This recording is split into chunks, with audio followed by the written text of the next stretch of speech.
বাংলাদেশে বিনিয়োগে আগ্রহী মার্কিন ব্যবসায়ীরা প্রধানমন্ত্রীকে জানিয়েছেন ট্রাম্পের বিশেষ দূত। রাষ্ট্রপতি নির্বাচনে দায়িত্ব তারেক রহমানকে দিলেন স্থায়ী কমিটির সদস্যরা। সালাউদ্দিন আরমান সহ অনেককে আটকে রাখা সেই আয়নাঘর পরিদর্শন ট্রাইব্যুনালের বিচারকদের, জড়িত সবার বিচারের আশা চিফ প্রসিকিউটরের। স্থানীয় সরকার নির্বাচন নিয়ে উদ্বেগ বিরোধী দলীয় নেতার, দমন পীড়নের অতীতের পথে এগোচ্ছে সরকার, বলেছেন নাহিদ ইসলাম। রাজধানীতে গ্যাস সংকট আরও প্রকট, সিএনজি ফিলিং স্টেশনে দীর্ঘ অপেক্ষা, ভোগান্তির দ্রুত অবসান চান ভুক্তভোগীরা। দেখছিলেন সংবাদ শিরোনাম, এবারে বিস্তারিত। সফররত মার্কিন প্রেসিডেন্ট ডোনাল্ড ট্রাম্পের মধ্য ও দক্ষিণ এশিয়া বিষয়ক বিশেষ দূত সার্জিও গোর জানিয়েছেন মার্কিন ব্যবসায়ীরা বাংলাদেশে বিনিয়োগে আগ্রহী। কোন কোন খাতে বিনিয়োগ করা যায় তার সম্ভাব্যতা যাচাই চলছে। প্রধানমন্ত্রীর উপদেষ্টা ডক্টর মাহাদি আমিন জানান, দেশে গণতান্ত্রিক অগ্রযাত্রার পাশাপাশি স্থিতিশীলতা ফিরে আসায় 25টি মার্কিন প্রতিষ্ঠানের 45 জন প্রতিনিধি বাংলাদেশে আসছেন আগামী সপ্তাহে। রিপোর্ট করছেন সিকান্দার রেমান। প্রধানমন্ত্রী তারেক রহমানের সঙ্গে সৌজন্য সাক্ষাৎ করেছেন ঢাকায় সফররত যুক্তরাষ্ট্রের দক্ষিণ ও মধ্য এশিয়া বিষয়ক বিশেষ দূত সার্জিও গোর। শনিবার তেজগাঁয়ে প্রধানমন্ত্রীর কার্যালয়ে সাক্ষাৎ অনুষ্ঠিত হয়। সাক্ষাৎকালে বাংলাদেশ ও যুক্তরাষ্ট্রের মধ্যকার দ্বিপক্ষীয় সম্পর্ক, বাণিজ্য ও বিনিয়োগ সম্প্রসারণ, আঞ্চলিক সহযোগিতা এবং পারস্পরিক স্বার্থ সংশ্লিষ্ট বিভিন্ন বিষয়ে আলোচনা হয়। বাংলাদেশ ও যুক্তরাষ্ট্রের সম্পর্ক সবসময় ভালো ছিল এবং বর্তমান সরকারের অধীনে সে সম্পর্ক আরও দৃঢ় হচ্ছে। আমরা এরই মধ্যে ট্রাভেল অ্যাডভাইজারি উঠিয়ে নিয়েছি। আগামী সপ্তাহে আমাদের দেশ থেকে কয়েকটি প্রতিনিধি দল আসবে কোন কোন খাতে বিনিয়োগ করা যায় সেই সম্ভাব্যতা যাচাইয়ের জন্য। বিশেষ করে আইটি সহ কোন কোন খাতে বিনিয়োগ করা যায় সেটি নিয়ে এখন আমরা চিন্তা ভাবনা করছি। বাংলাদেশ ও মার্কিন যুক্তরাষ্ট্রের মধ্যে দুদেশের সম্পর্ক আমরা অনন্য উচ্চতায় নিয়ে যেতে চাই।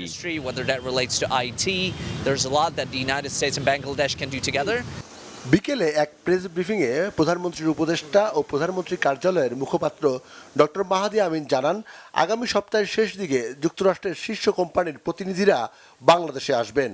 মার্কিন ইনভেস্টমেন্ট যেন বাড়ে তার একটি ফার্স্ট স্টেপ হিসেবে আগামী সপ্তাহের শেষ নাগাদ যুক্তরাষ্ট্রের শীর্ষস্থানীয় প্রায় 25টি শিল্প এবং ব্যবসা প্রতিষ্ঠান থেকে শীর্ষস্থানীয় প্রায় 45 জন ব্যবসায়িক নেতৃবৃন্দ বা প্রথম সারির কর্মকর্তাবৃন্দ বাংলাদেশে আসবেন। বাংলাদেশের বিভিন্ন মন্ত্রণালয়ে যারা দায়িত্বপ্রাপ্ত রয়েছেন এবং বিভিন্ন দপ্তরে যারা গুরুত্বপূর্ণ অবস্থানে রয়েছেন ওনাদের সাথে তারা ধারাবাহিকভাবে বৈঠক করবেন। মাননীয় প্রধানমন্ত্রীর সাথেও ওনাদের একটি বৈঠক অনুষ্ঠিত হবে। এ সময় মাহাদি আমিন জানান, আমদানি রপ্তানিকে আরও গতিশীল করতে দেশের বন্দরগুলো প্রতিদিন 24 ঘন্টা চালু রাখার বিষয়ে সিদ্ধান্ত হয়েছে। বাংলাদেশের প্রতিটি পোর্ট যেন 24 ঘন্টা সার্ভিস প্রোভাইড করতে পারে, ইম্পোর্ট এক্সপোর্টকে আরও কীভাবে ফাস্টেনার করা যায়। সিকান্দার রেমান, বাংলা ভিশন, ঢাকা। বিএনপি মহাসচিব ও স্থানীয় সরকার মন্ত্রী মির্জা ফখরুল ইসলাম আলমগীর বলেছেন, রাষ্ট্রপতি নির্বাচনের বিষয়ে প্রধানমন্ত্রী ও বিএনপির চেয়ারম্যান তারেক রহমানকে দায়িত্ব দিয়েছেন স্থায়ী কমিটির সদস্যরা। শনিবার রাতে দলের স্থায়ী কমিটির বৈঠক শেষে তিনি এই তথ্য জানান। স্বরাষ্ট্রমন্ত্রী সালাউদ্দিন আহমদ জানিয়েছেন, রাষ্ট্রপতি নির্বাচনের জন্য বিশেষ অধিবেশনের প্রয়োজন হলে সে বিষয়ে স্পিকার সিদ্ধান্ত নেবেন। আহমেদ সারোয়ারের রিপোর্টে বিস্তারিত। শনিবার বিকালে গুলশানে দলের চেয়ারম্যান কার্যালয়ে নওগাঁ ও জয়পুরহাট জেলা বিএনপির নেতৃবৃন্দের সাথে সাংগঠনিক বিষয় নিয়ে আলোচনা করেন দলের চেয়ারম্যান ও প্রধানমন্ত্রী তারেক রহমান। সেই বৈঠক শেষে রাত 8টার দিকে দলের স্থায়ী কমিটির বৈঠক শুরু হয়। তারেক রহমানের সভাপতিত্বে বৈঠকে দলের স্থায়ী কমিটির সদস্যরা উপস্থিত ছিলেন। স্থায়ী কমিটির সদস্য ডক্টর মঈন খান ভার্চুয়ালি যোগ দেন বৈঠকে। 2 ঘণ্টা ধরে চলা বৈঠক শেষে বেরিয়ে সাংবাদিকদের মুখোমুখি হন দলের মহাসচিব ও স্থানীয় সরকার মন্ত্রী মির্জা ফখরুল ইসলাম আলমগীর। জানান, দেশের সামগ্রিক রাজনৈতিক পরিস্থিতি নিয়ে দীর্ঘ আলোচনা হয়েছে, স্থানীয় সরকার নির্বাচন নিয়েও আলোচনা হয়েছে বৈঠকে। দেশের প্রশাসনিক ব্যবস্থা, আপনার সরকারের উন্নয়ন কর্মকাণ্ড সব বিষয়ে আলোচনা হয়েছে। স্থানীয় সরকার নির্বাচন নিয়ে আলোচনা হয়েছে। আর সবশেষে আলোচনা হয়েছে যেটা আপনারা সবচেয়ে বেশি শুনতে চান, রাষ্ট্রপতি নির্বাচন সম্পর্কে। আমাদের দলের পক্ষ থেকে আমাদের রাষ্ট্রপতি নির্বাচনের প্রার্থী নির্বাচন, কবে নির্বাচন হবে সব দায়িত্ব আমাদের দলের চেয়ারম্যান এবং মাননীয় প্রধানমন্ত্রী জনাব তারেক রহমানের উপরে ন্যস্ত করা হয়েছে। দলের স্থায়ী কমিটির আরেক সদস্য ও স্বরাষ্ট্রমন্ত্রী সালাউদ্দিন আহমেদ জানান, রাষ্ট্রপতি নির্বাচনের বিষয়ে সিদ্ধান্ত নেবে নির্বাচন কমিশন। তারা তফসিল ঘোষণা করলে তখন বিএনপি জানাবে কাকে প্রার্থী করা হবে। প্রধানমন্ত্রী ও দলের চেয়ারম্যানকে সিদ্ধান্ত নেয়ার দায়িত্ব দেওয়া হয়েছে। নির্বাচন কমিশন তফসিল ঘোষণা করলে মনোনয়নপত্র বিক্রি হবে, জমা হবে, যাচাই বাছাই হবে। বাছাইয়ের পরে যদি সিঙ্গেল প্রার্থী হয় সেই ক্ষেত্রে আর নির্বাচন করতে হয় না। যদি একাধিক প্রার্থী হয় তাহলে জাতীয় সংসদের জন্য একটা বিশেষ অধিবেশন আহ্বান করার নিয়ম আছে। সেটা মাননীয় স্পিকারের সাথে আলাপ করে নির্বাচন কমিশন সেই দিনটি ঠিক করেন। বৈঠক শেষে রাত 10টার দিকে প্রধানমন্ত্রী ও দলের চেয়ারম্যান তারেক রহমান বাসভবনের উদ্দেশ্যে গুলশান কার্যালয়ে ত্যাগ করেন। আহমেদ সরওয়ার, বাংলা ভিশন, ঢাকা। আন্তর্জাতিক অপরাধ ট্রাইব্যুনালের চিফ প্রসিকিউটর মোহাম্মদ আমিনুল ইসলাম জানিয়েছেন, ফ্যাসিবাদ সরকারের আমলে বর্তমান স্বরাষ্ট্রমন্ত্রী সালাউদ্দিন আহমদকে র্যাব 1-এ টিএফএ সেল বা আয়নাঘরে আটকে রাখা হয়েছিল। পরে সেখান থেকে তাকে ভারত নিয়ে ছেড়ে দেওয়া হয়। শনিবার সকালে ট্রাইব্যুনাল 1-এর চেয়ারম্যান বিচারপতি গোলাম মর্তুজা মজুমদার সহ 3 বিচারকের সঙ্গে টিআইএফ সেলে গিয়ে পরিদর্শন শেষে সাংবাদিকদের এই তথ্য জানান চিফ প্রসিকিউটর। তিনি জানান, সংসদ সদস্য ব্যারিস্টার আরমানকেও এই গুম সেলে আটকে রাখা হয়েছিল। এখানে যাদের গুম করে আটক নির্যাতন করা হতো তাদের আর্টিকেল 33 অনুযায়ী গ্রেফতারের 24 ঘন্টার মধ্যে আদালত কিংবা থানায় হাজির করার বিধান থাকলেও তা করা হতো না, যা ছিল সুস্পষ্টভাবে আইনের লঙ্ঘন। আয়নাঘরে এভাবে দিনের পর দিন আটক রাখা ছিল মানবতা বিরোধী অপরাধ। বিগত সরকার যে কতটা ফ্যাসিস্ট ছিল এই আয়নাঘর তার প্রমাণ। যে রাজনৈতিক সরকার তখন রাষ্ট্র পরিচালনা করত, এই আয়নাঘরের দায় সেই সরকার প্রধান ও রাজনৈতিক দলকে নিতে হবে। এর সাথে যারা জড়িত তাদের আইনের আওতায় আনা হবে।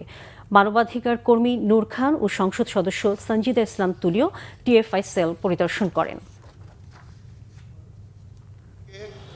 এই র্যাব 1-এর আজকের যে আয়নাঘর, সেখানে কোনো একটি কামরায় তাকেও রাখা হয়েছে এবং পরবর্তীতে ভারতে নিয়ে তাকে ছেড়ে দেওয়া হয়েছে। আমরা ছোট বড় 22টি কামরা আমরা পেয়েছি এবং এই আয়নাঘরের নিচে যে জায়গাটি আপনারা দেখেছেন সেখানে হচ্ছে যে এইটি অত্যন্ত সরু এবং ছোট একটি জায়গা। একজন স্বাভাবিক মানুষ লম্বা হয়ে শোয়ার মতো কোনো অবস্থান নাই, বসে থাকতে হবে তাকে, এরকম। আমরা সাক্ষ্য প্রমাণে পেয়েছি এই আয়নাঘরের এই যে ছোট ছোট সরু রুমগুলোর মধ্যে দিনের পর দিন, মাসের পর মাস, এমনকি বছরের পর বছর তাদেরকে হাত বেঁধে, চোখ বেঁধে রাখা হতো।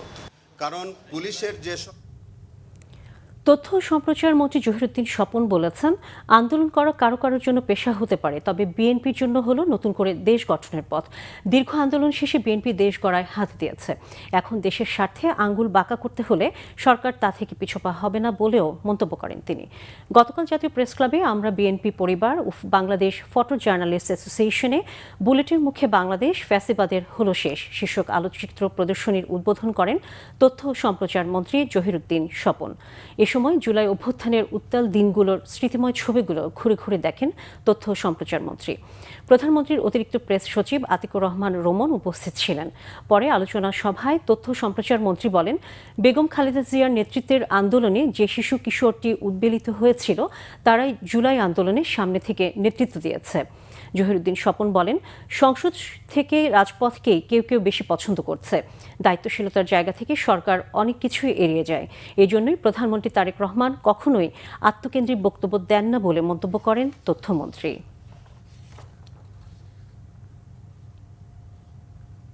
আন্দোলন করা কারো কারোর জন্য পেশা হতে পারে, কিন্তু আমাদের জন্য তা কেবলমাত্রই ভোটাধিকার, গণতান্ত্রিক চেতনা এবং একটি স্বাধীন, স্বনির্ভর, সার্বভৌম বাংলাদেশ প্রতিষ্ঠার কাজ। সেই আন্দোলনকে আমরা সমাপ্ত করেছি। অতএব এখন আমাদের কাজ হলো দেশ গড়ার দায়িত্ব। যারা সমস্যা তৈরি করবেন আমরা তাদের সঙ্গে গঠনমূলকভাবে সমাধানের চেষ্টা করব, কিন্তু আঙুল যদি বাঁকা করতে হয় রাষ্ট্রের প্রয়োজনে, দেশের প্রয়োজনে, জাতির প্রয়োজনে, জনগণের প্রয়োজনে, সরকারকে তো অবশ্যই তা করতে হবে। মুক্তিযুদ্ধ বিষয়ক প্রতিমন্ত্রী ইশরাক হোসেন বলেছেন, জুলাই গণহত্যার মধ্য দিয়েই আওয়ামী লীগের রাজনৈতিক, সামাজিক ও নৈতিক পরাজয় চূড়ান্ত হয়েছে। আর জুলাই অভ্যুত্থানের ঐক্যে বিভেদ সৃষ্টি হলে ফ্যাসিবাদী শক্তি পুনরুত্থানের সুযোগ পেতে পারে বলে সতর্ক করেছেন debate for democracy chairman Hasan Ahmed Chowdhury Kiron. বিস্তারিত জানাচ্ছেন আসমা আক্তার নূপুর। বুকের ভিতর অনেক ঝড়, বুক পেতেছি গুড়ি কর, তুমি কি আমি কি। জুলাই গণহত্যার পর আওয়ামী লীগের রাজনৈতিক পুনর্বাসনের আর কোনো সুযোগ নেই বলে মন্তব্য করেছেন মুক্তিযুদ্ধ বিষয়ক প্রতিমন্ত্রী ইশরাক হোসেন। রাজধানীর এফডিসিতে জুলাই হত্যাকাণ্ডের দায় নিয়ে আয়োজিত ছায়া সংসদে তিনি বলেন, গণতন্ত্র থেকে সরে গিয়ে ফ্যাসিবাদী শাসন প্রতিষ্ঠার পথ বেছে নেওয়াটাই দলটির রাজনৈতিক ও সামাজিক পতনের মূল কারণ। তারা গণতন্ত্র থেকে ফ্যাসিজমের দিকে তারা ধাবিত হয়েছে, যেটি তাদের একটা ভুল স্ট্র্যাটেজি ছিল এবং সেই ভুল স্ট্র্যাটেজির মাধ্যমে বলা যেতে পারে তাদের পলিটিক্যাল স্ট্র্যাটেজি অর্থাৎ পলিটিক্সটাই তাদের এখানে পরাজিত হয়েছে। তারা যদি গণতান্ত্রিক পন্থায় রাজনীতি করতো তাহলে হয়তো বা বিরোধী দলে যেত, আবার নির্বাচনের মাধ্যমে পরবর্তীতে আবারও রাষ্ট্র পরিচালনার দায়িত্বে আসতে পারত। কিন্তু এখন যে ঘটনাটি ঘটেছে, আমি স্পেসিফিক্যালি বলছি, জুলাই গণহত্যা একটা জেনোসাইড করার পরে রাজনৈতিকভাবে তাদের পুনর্বাসনের কোনো সুযোগ নাই। প্রতিমন্ত্রী আরো বলেন, গণতন্ত্রপন্থী শক্তির মধ্যে বিভেদ তৈরি হলে সেই সুযোগ কাজে লাগিয়ে ফ্যাসিবাদী শক্তি আবারও মাথাচাড়া দিয়ে উঠতে পারে। রাজনৈতিকভাবে তারা কি আবার ফিরে আসতে পারে কিনা সেই সম্ভাবনাটা কিন্তু পুরোপুরি উড়িয়ে দেওয়া যায় না, যার কারণে আমাদেরকে অত্যন্ত সতর্কভাবে আগামী দিনের রাজনীতিটি পরিচালনা করতে হবে। একই অনুষ্ঠানে ডিবেট ফর ডেমোক্রেসির চেয়ারম্যান হাসান আহমেদ চৌধুরী কিরণ অভিযোগ করেন, ফ্যাসিবাদ বিরোধী শক্তির মধ্যে বিভেদ সৃষ্টি করে অস্থিতিশীলতা তৈরির চেষ্টা চলছে। জুলাই ঐক্যের মধ্যে ফাটল সৃষ্টি হলে কিন্তু ফ্যাসিবাদের উত্থান হবার শঙ্কা তৈরি হতে পারে এবং এই শঙ্কা থেকে মুক্ত হবার জন্য জুলাই ঐক্যে যারা ঐক্যবদ্ধভাবে রাজনৈতিক দল, সামাজিক দল, বুদ্ধিজীবী, সকল শ্রেণী পেশার মানুষ তারা যেভাবে আন্দোলন করেছে, তাদের এই ঐক্যের মধ্যে কোনো ফাটল ধারণা যাবে না। জুলাই হত্যার দায়ে আওয়ামী লীগের রাজনৈতিক পরাজয়ের চেয়ে সামাজিক পরাজয় বেশি শীর্ষক ছায়া সংসদে বিজয়ী হন বিরোধী দল Bangladesh university of business and টেকনোলজির বিতার্কিকরা। আসমা আক্তার নূপুর, বাংলা ভিশন, ঢাকা। বিরোধী দলীয় নেতা জামায়াতে ইসলামের আমির ডাক্তার শফিকুর রহমান বলেছেন, স্থানীয় সরকার নির্বাচনে কোনো ধরনের পায়তারা হলে সরকারের সদিচ্ছা নিয়ে গোটা জাতির মধ্যে উদ্বেগ দেখা দেবে। শনিবার সিলেটে এক অনুষ্ঠান শেষে তিনি এই কথা বলেন। এদিকে জুলাই গণ অভ্যুত্থানের দ্বিতীয় বার্ষিকী উপলক্ষে রাজধানীতে আলাদা সমাবেশ ও মিছিল করেছে ঢাকা মহানগর উত্তর ও দক্ষিণ জামায়াত। আরও জানাচ্ছেন গ্যালমান শফি। শনিবার সিলেটের একটি স্থানীয় দৈনিকের প্রতিষ্ঠা বার্ষিকীর অনুষ্ঠানে যোগ দেন জামাতের আমির। পরে সাংবাদিকদের প্রশ্নের জবাবে ডাক্তার শফিকুর রহমান বলেন, স্থানীয় সরকার নির্বাচন নিয়ে পায়তারা হলে জামাত তা মানবে না, জনগণও মানবে না। আমাদের দেশ আবার চূড়াবালিতে হারিয়ে যাক, অন্ধকার গলিতে আমরা চাই। অতীতের যে নির্বাচন গেল 26 সালের 12 ফেব্রুয়ারি, এটা দেখে আমরা এমনিই শঙ্কিত। আবার যদি এই ধরনের কোনো পায়তারা চলে, তাহলে নির্বাচনের ব্যাপারে সরকারের সদিচ্ছা নিয়েই গোটা জাতির মধ্যে উদ্বেগ দেখা দেবে এবং সেই রকম কোনো নির্বাচনের পায়তারা করলে, আয়োজন করলে এটা জাতি মানবে না, আমরাও মানব না। এদিকে জুলাই গণ অভ্যুত্থানের দ্বিতীয় বার্ষিকী উপলক্ষে রাজধানীতে গণমিছিল করে জামাত ইসলামী ঢাকা মহানগর দক্ষিণ। এর আগে সংক্ষিপ্ত সমাবেশে বক্তব্য রাখেন দলটির কেন্দ্রীয় নায়েবে আমির অধ্যাপক মুজিবুর রহমান এমপি। গণভোটের রায় এটাকে বাস্তবায়িত করার জন্য আমাদের জনগণের দাবি মেনে নেওয়া না হয় তাহলে আন্দোলন যেভাবে দেখছেন এত পাইনিশা আন্দোলন থাকবে না।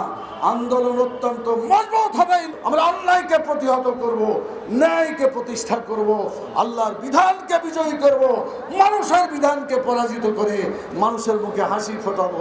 এছাড়া রাজধানীতে আরেকটি অনুষ্ঠানে জামাতের কেন্দ্রীয় সেক্রেটারি জেনারেল অধ্যাপক মিয়া গোলাম পরোয়ার অভিযোগ করেছেন, প্রধানমন্ত্রীকে ভুল বুঝিয়ে কিছু লোক বিএনপিকে ফ্যাসিবাদের দিকে নিয়ে যাচ্ছে।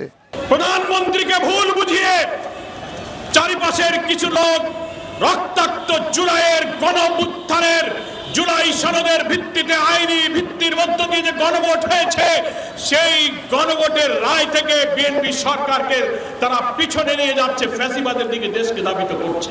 70% মানুষের রায়ের সাথে আপনারা বেঈমানি করতে পারেন, আমরা বেঈমানি করতে পারবো না। রাজধানীর মহাখালী কলেরা হাসপাতালের সামনে ঢাকা মহানগর উত্তর এই সমাবেশের আয়োজন করে। সরকার নির্বাচন। গ্যালমান শফি, বাংলা ভিশন, ঢাকা। কোনো একটি দলের পকেটে চলে না গিয়ে সবার সাথে সম্পর্ক রেখে চলা উচিত সংখ্যালঘুদের, বলেছেন বিরোধী দলীয় চিফ হুইপ ও এনসিপির আহ্বায়ক নাহিদ ইসলাম। শনিবার ঢাকা রিপোর্টার্স ইউনিটিতে আয়োজিত এক আলোচনা সভায় কথা বলেন নাহিদ। এনসিপির আহ্বায়ক বলেন, অতীতে আওয়ামী লীগ সংখ্যালঘুদের সবচেয়ে বেশি জমি সম্পদ দখল করেও সংখ্যালঘুদের অভিভাবক বলে নিজেদের প্রচার করেছে। এখন সাম্প্রদায়িক সম্প্রীতি নষ্ট করে এসব গোষ্ঠী রাজনৈতিক ফায়দা লুটতে চায়। এই জন্য সাম্প্রদায়িক সম্প্রীতি রক্ষায় সবাইকে ঐক্যবদ্ধভাবে কাজ করার আহ্বান জানান এনসিপি আহ্বায়ক। বিএনপি সরকারের সমালোচনায় বিরোধী দলীয় চিফ হুইপ অভিযোগ করেন, সরকারের দমন পীড়নে অতীতের ভাষা ফিরে আসছে। জুলাই সনদ বাস্তবায়ন না করায় জুলাইয়ের ঐক্য নষ্ট হচ্ছে বলেও মন্তব্য করেন নাহিদ ইসলাম। খুন ইত্যাদির কথা বলতেছি, কিন্তু সাম্প্রদায়িক যেই ঘটনাগুলো ঘটনা হয়েছে সেগুলোর বিচারও যাতে নিশ্চিত করা হয় সেই দাবি আমরা উঠাচ্ছি আজকের এই জুলাই সম্প্রীতি সমাবেশ থেকে। এবং আপনারা বর্তমান যে রাজনৈতিক পরিস্থিতি দেখতেছেন, যে দেশে আমরা একটা ভয়ের পরিবেশ আবারও দেখতে পাচ্ছি। বিরোধী মতকে দমন পীড়ন করার পুরনো কায়দা আমরা এই সরকারের মধ্যে দেখতে পাচ্ছি।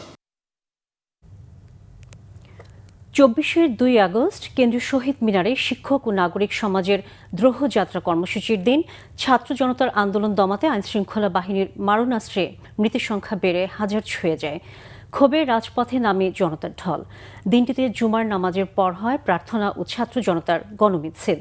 লাশের দীর্ঘ সারি আর মানুষের বিলাপ যেন সেদিন সহ্য করতে পারেনি প্রকৃতিও। আকাশ থেকেও নামে বৃষ্টির কান্না, যা অনিবার্য করে তোলে শেখ হাসিনার পতনকে। ঘটনাবহুল 2 আগস্টের আরও তথ্য মুহিবুল্লাহ মুহিবের রিপোর্টে। চারদিকে লাশ, পুলিশের গুলিতে তখন শিশু মৃত্যুর সংখ্যা অর্ধশত ছাড়িয়েছে। লাল সবুজের পতাকায় ঢাকা কফিনে শিক্ষার্থীদের লাশ নিয়ে দ্রোহের মিছিল দীর্ঘ থেকে দীর্ঘতর হতে থাকে প্রতিনিয়ত। মসনদে তখন চির ধরলেও ক্ষমতায় টিকে থাকার নেশায় শেখ হাসিনা হয়ে ওঠে আরও রক্তপিপাসু। জুলাই জুড়ে চলা নির্মমতা আগস্টে এসে হয় আরও তীব্র। গণগ্রেফতারে জেলবন্দি তখন প্রায় 15,000 মানুষ। জেল জুলুম এমনকি মৃত্যুকেও পরোয়া না করে 2 আগস্ট রাজধানীতে হাজারো মানুষের দ্রোহযাত্রা। বৃষ্টি মাথায় নিয়ে প্রেস ক্লাব থেকে শুরু হওয়া এই দ্রোহযাত্রা শেষ হয় শহীদ মিনারে। স্লোগানে জানিয়ে দেয়া হয় জয় নিয়ে ঘরে ফেরার বার্তা। শনিবার গণমিছিলের পর রবিবার থেকে সর্বাত্মক অসহযোগ আন্দোলনের ডাক দেয় বৈষম্য বিরোধী ছাত্র আন্দোলন। সরকারকে দেয়া হয় 48 ঘন্টার আলটিমেটাম।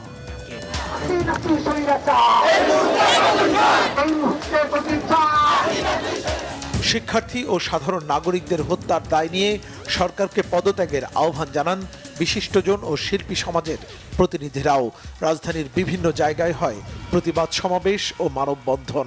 এর বিরুদ্ধে হামলা জারি রাখে আওয়ামী লীগের পেটোয়া ও আইনশৃঙ্খলা বাহিনী। রাজধানী সহ দেশের বিভিন্ন জায়গায় তাদের হাতে ছড়ে অনেক রক্ত। দমন নিপীড়ন বন্ধ করে ও সহিংসতায় হতাহতের ঘটনায় জাতির কাছে ক্ষমা চেয়ে সরকারকে অবিলম্বে পদত্যাগের আহ্বান জানান বিএনপির মহাসচিব মির্জা ফখরুল ইসলাম আলমগীর। জবাবে প্রতিটি হত্যাকাণ্ডের তদন্তের কথা জানান ওবায়দুল কাদের। এদিন 7 ঘন্টার জন্য আবারও ফেসবুক বন্ধ করে দেয়া হয়। প্রায় 32 ঘন্টারও বেশি সময় অনশনের পরে 6 সমন্বয়ককে মুক্তির চূড়ান্ত সিদ্ধান্ত নিলে অনশন ভাঙে 6 ছাত্র সমন্বয়ক। ডিবি হেফাজত থেকে মুক্তি পেয়ে তারা জানান ডিবি প্রধান হারুন অস্ত্রের মুখে বিবৃতি দিতে বাধ্য করে তাদের। সাফ জানিয়ে দেন বৈষম্য বিরোধী ছাত্র আন্দোলনের কোনো সিদ্ধান্ত ডিবি অফিস থেকে আসতে পারে না। হামলার পাশাপাশি 1 মাসেরও বেশি সময় ধরে চলে মিথ্যা মামলার নামে হয়রানি ও বাণিজ্য। এদিন গ্রেফতার 78 এইচএসসি পরীক্ষার্থী সারা দেশের বিভিন্ন আদালত থেকে জামিন পান। জুলাই আন্দোলনে অন্তত 32 শিশু হত্যার ঘটনায় উদ্বেগ জানায় ইউনিসেফ। শিশুরা যেন আবার স্কুলে ফিরতে পারে তা নিশ্চিতের আহ্বান জানায় সংস্থাটি। বাংলাদেশের চলমান পরিস্থিতি নিয়ে আন্তর্জাতিক উদ্যোগ নিতে মার্কিন পররাষ্ট্রমন্ত্রী অ্যান্টনি ব্লিংকেনকে চিঠি লেখেন দেশটির 22 আইন প্রণেতা। বাংলাদেশের গণতন্ত্র ও মানবাধিকার নিয়ে চরম উদ্বেগ প্রকাশ করা হয় চিঠিতে। সামাজিক মাধ্যমে অপপ্রচার বন্ধে ব্যর্থতা ও ইন্টারনেট সেবা ব্যাহতের দায়ভার নিয়ে এদিন প্রকাশ্যে ক্ষমা চান জুনায়েদ আহমেদ পলক। আমাদের যদি কোনো ভুল হয়, অপরাধ হয়, তাহলে সেই ভুলের শাস্তি বা সংশোধনের সুযোগ আপনারা আমাদেরকে দিবেন, কিন্তু মাননীয় প্রধানমন্ত্রী জননেত্রী শেখ হাসিনাকে দয়া করে আপনারা ভুল বুঝবেন না। ছাত্র তরুণের রক্তের উপর দাঁড়িয়ে তখন নতুন সূর্যোদয়ের অপেক্ষায় পুরো বাংলাদেশ। মুহিবুল্লাহ মুহিব, বাংলা ভিশন, ঢাকা। রাজধানী জুড়ে গ্যাস সংকট যেন দিন দিন আরও প্রকট হচ্ছে। সিএনজি ফিলিং স্টেশনে ঘন্টার পর ঘন্টা অপেক্ষা করেও মিলছে না গ্যাস। একই সংকটে বাসা বাড়িতেও ব্যাহত হচ্ছে রান্নার কাজ। আয় কমে যাওয়া চালক থেকে শুরু করে গৃহিণী সবাই পড়েছেন চরম দুর্ভোগে। দ্রুত গ্যাস সরবরাহ স্বাভাবিক করার দাবি ভুক্তভোগীদের। বখতিয়ার হোসেনের ক্যামেরায় ওমর ফারুকের রিপোর্ট। রাজধানীর অধিকাংশ সিএনজি ফিলিং স্টেশনে ঝুলছে একটাই ঘোষণা, গ্যাস নেই। ঘন্টার পর ঘন্টা লাইনে দাঁড়িয়ে থেকেও মিলছে না কাঙ্ক্ষিত জ্বালানি, ফলে ভোগান্তিতে চালকেরা। একদিকে আয় নেই, অন্যদিকে গাড়ির জমার চাপ, সংসারের বাজার, সন্তানের পড়াশোনা, ঘরের খরচ সবকিছুই যেন অনিশ্চয়তার অন্ধকারে চালকদের। কেউ কেউ আক্ষেপের সুরেই বলছেন, দাম বাড়িয়ে হলেও কাটুক গ্যাস সংকট। না, ভাড়া তো তেমন মারা যাচ্ছে না গো ভাই। গ্যাস না পেলে বলেন ভাড়া মারবেন কিভাবে? 2 বার গ্যাস লিবা গেলে 6 ঘন্টা লাগে। কিভাবে কি করবো বলেন? মহাজন তো 1 টাকা জমা কম নেয় না, মহাজনের জমা মহাজনের পুরাই দিতে হয়। এইভাবে সংকটে এই যে মনে করে যে কোনো রকমে আর কি বাইচে আছি। ভাই হইলো 200, 250, 300 এরকম। 2 ঘন্টা 3 ঘন্টা ধরে 120 টাকা 130 টাকার গ্যাস পাই। সিরিয়াল অনেক কান বয়ে থাউন লাগে, 5 ঘন্টা 4 ঘন্টা 3 ঘন্টা বয়ে থাউন লাগে। ভাই গ্যাসের লাগাবে আঙ্গ বাতে মরছি আমরা ভাই। হাতে কথা ভাই। তবে পাম্প সংশ্লিষ্টরা বলছেন লাইনে পর্যাপ্ত গ্যাস সরবরাহ না থাকার বিষয়টি। না, পাম্প মালিকের তো এটা কোনো হাত নাই। এটা কেমন লাইনে গ্যাস নাই, আমরা গ্যাস দিব কই থেকে? গাড়ি এলাকার ভোগান্তি, আমরা গ্যাস দিতে পারতেছি না। অনেকজনের অনেক কথাবার্তা শুনতে লাগতেছে। পাম্প বন্ধ থাকলে তো মালিকেরও ক্ষতি, মালিকের স্টাফেদের বেতন দিতে হয়। পাম্প না চললে তো মালিক আপনাদের কর্মচারীদের বেতন দিতে পারবেন। একই চিত্র বাসাবাড়িতেও। দিনের পর দিন চুলায় গ্যাস না থাকায় বিপাকে পড়ছেন গৃহিণীরা। রান্নার সময় ঘন্টার পর ঘন্টা অপেক্ষা, কখনো মাঝপথে বন্ধ হয়ে যাচ্ছে রান্না। কেউ কেউ বাধ্য হয়ে আশ্রয় নিচ্ছেন সিলিন্ডার গ্যাস কিংবা ইলেকট্রনিক চুলার। এতে বাড়তি খরচও বাড়িয়ে দিচ্ছে দুশ্চিন্তা।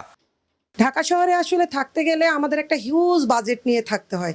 সেক্ষেত্রে এখন আমাদের একটা বাড়তি বাজেট করতে হচ্ছে গ্যাসের জন্য। কারণ হচ্ছে গিয়ে ঢাকা শহরের ঘর ভাড়া বেশি, বাচ্চা কাচ্চাদের পড়াশোনার খরচ বেশি। সেখানে আমরা আলাদা করে গ্যাস পাচ্ছি না, তারপরেও আমাদেরকে গ্যাসের বিলটা দিতে হচ্ছে। নিভছে চুলার আগুন, চাকার গতি থেমেছে, বেড়েছে মানুষের উদ্বেগ। গ্যাস সংকটের সমাধানের অপেক্ষায় এখন চালক গৃহিণী সবাই। ওমর ফারুক, বাংলা ভিশন, ঢাকা। শিক্ষামন্ত্রী ডক্টর আনম এহসানুল হক মিলন বলেছেন, ফ্যাসিস্ট দল আওয়ামী লীগ এদেশকে ধ্বংস করতে চেয়েছিল। দেশের তরুণ প্রজন্ম গণ অভ্যুত্থানের মধ্য দিয়ে সেই পরিস্থিতি থেকে বাংলাদেশকে ফিরিয়ে এনেছে। শনিবার রাজধানীতে এক অনুষ্ঠানে এসব কথা বলেন তিনি। শিক্ষামন্ত্রী আরও বলেন, শত শহীদের আত্মত্যাগের বিনিময়ে নতুন বাংলাদেশ ফিরে পাওয়া গেছে।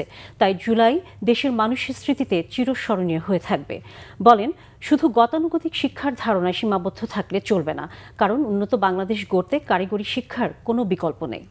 আন্তর্জাতিক শ্রমবাজারে কারিগরি দক্ষ জনশক্তির ব্যাপক চাহিদা রয়েছে জানিয়ে শিক্ষামন্ত্রী বলেন, দক্ষ কর্মী বিদেশে পাঠানো গেলে বৈদেশিক মুদ্রা অর্জনের পাশাপাশি দেশের অর্থনীতি আরও শক্তিশালী হবে।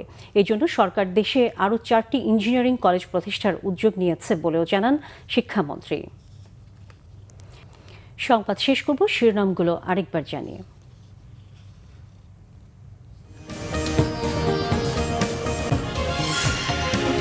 বাংলাদেশে বিনিয়োগে আগ্রহী মার্কিন ব্যবসায়ীরা প্রধানমন্ত্রীকে জানিয়েছেন ট্রাম্পের বিশেষ দূত। রাষ্ট্রপতি নির্বাচনের দায়িত্ব তারেক রহমানকে দিলেন স্থায়ী কমিটির সদস্যরা।